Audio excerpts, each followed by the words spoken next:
Here we are. Okay, we're back live, I think. Is it clicking now? Yes, it is. All right, thank you. All right, so we are in our second segment with Dave Seaman Sr., dear old dad. And so our dad is a very avid golfer for many years, probably 60 years, I would guess, or more. So why don't we explore that now, because you have some pretty fun stories related to your early days as a caddy and then, you know, Friends that you've met through that. Well, I think for starters, just prefacing before we get into golf, it's just from way back when, there's a term that's used called the work ethic. I think both my kids have the work ethic, but I always had the work ethic from way back. Always had things, how could I raise some spending money? Cutting lawns, shoveling snow, delivering newspapers. Very early on, I discovered that there was a great old club, country club, about a mile from our house in Hamden. At that point, we had moved to Hamden, and my father was working in New Haven. It was New Haven Country Club, and from about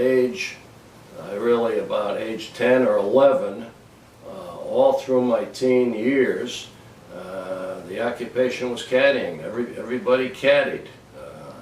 Back in those days, there were no carts, or as they call them in the British Isles these days, buggies. There were no golf carts. Everybody walked. No one carried their own at this club. It was a very nice, great old club. We all caddied, and any given group out there were 4 players, and there were 2 caddies. And that was part of our group. So what was a typical fee on a loop for 2 bags? Well, the typical fee when I started out was like I believe it was $1.50 a bag, $3 for 18 holes, and shortly thereafter you would do 36 many times, right? Many days you'd do 36, but shortly after that the fee got up to maybe $2 a bag. And the good tippers would pay $3. So yeah, you would typically spend all morning and you get $6, and then all afternoon for another $6. For $12, it was a terrific amount of money for a 12-year-old kid to have, and you know those were the golden days. It was terrific. It was good money. And you met some classic figures, some fellow caddies, right? Some of the all-time great all-time members in New Haven, and some of the caddies that I went way back with, and I spent my whole life. I was friends with fellows like this Bruce Guthrie, who has just since passed away, and there was a fellow named Bill Farnan, and we called him the Doc. And there were a lot of classic, caddies, and days where if it was raining, there'd be a little what we called the dungeon down below the club, and we'd sit around and play poker generally, or something, or setback, or whatever. So caddying was what it was all about, and then as a result, a lifelong love of golf.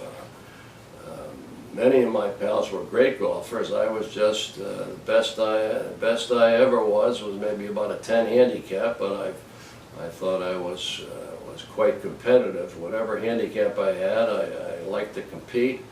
Loved the game of golf and match play and competition of golf. So it was part of the work ethic, earning some spending money, and enjoying the game of golf. I mean, you eventually became a member of the club, right? As did some of your fellow caddies, and you were president of the club as well, right? That particular club was one of the great clubs in the state of Connecticut.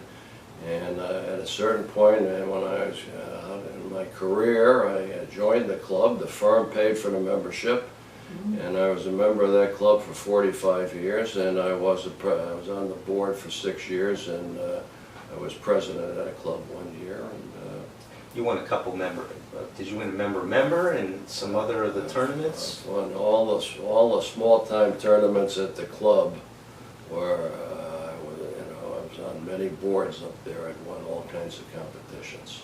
Nice. That is nice. I remember that one cross-country putt you sank on 13 against the Hyman team, right?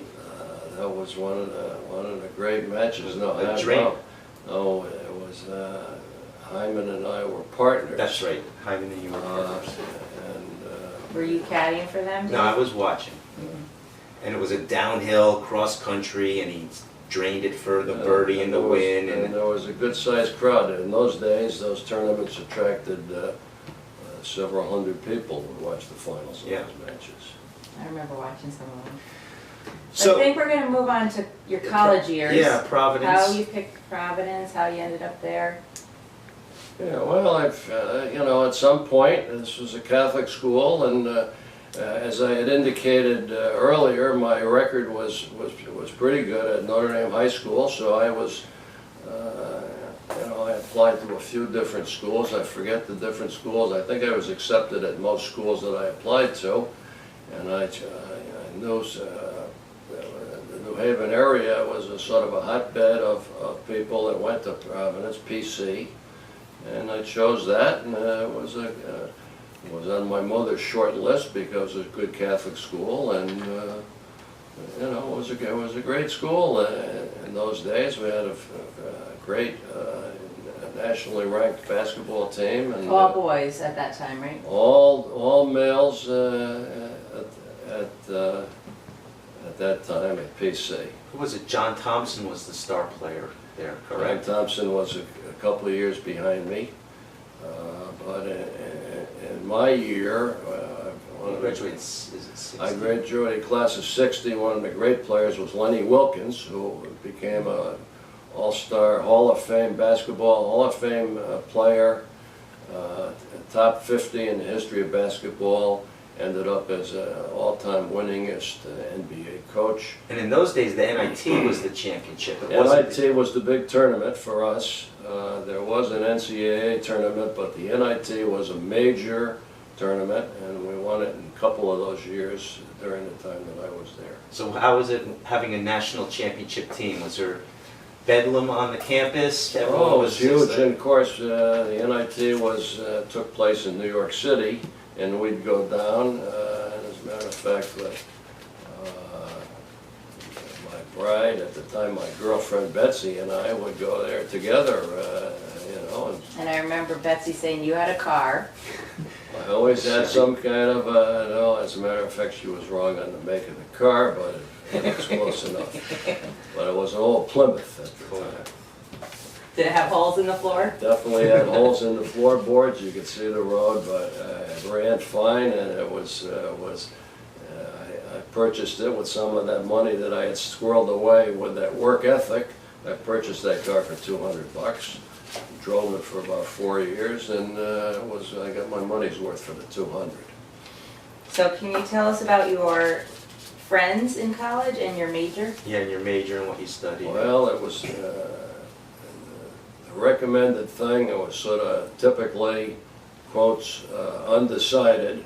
So they thought, well, they recommended just a general business major. Now, and if you're going to major in business, the stronger program was with an emphasis or a major in accounting. So, and strictly, in my mind, was undecided on what I wanted to do in the future, but I wanted to take the stiffest course I could, which was an accounting major.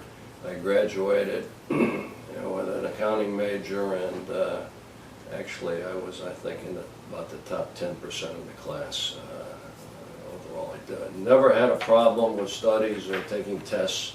I was pretty good at taking tests, but... I mean, you're a lifelong accountant, right? Well, that just sort of happened later, but I had the accounting major, and then the question is, what do I do with that? When I got out of school, I decided, well, I had to serve 6 months in the Army, and I just thought I'd beat the bushes, and again, undecided person, well, let me try public accounting, which I tried with a local firm, and passed the CPA exam, and ended up as a public accountant for my career. So I think we're out of time here. We might spill into another segment and cover just a few last topics with Dad. So let's Keep it rolling for a minute. We'll take a break here. Thank you.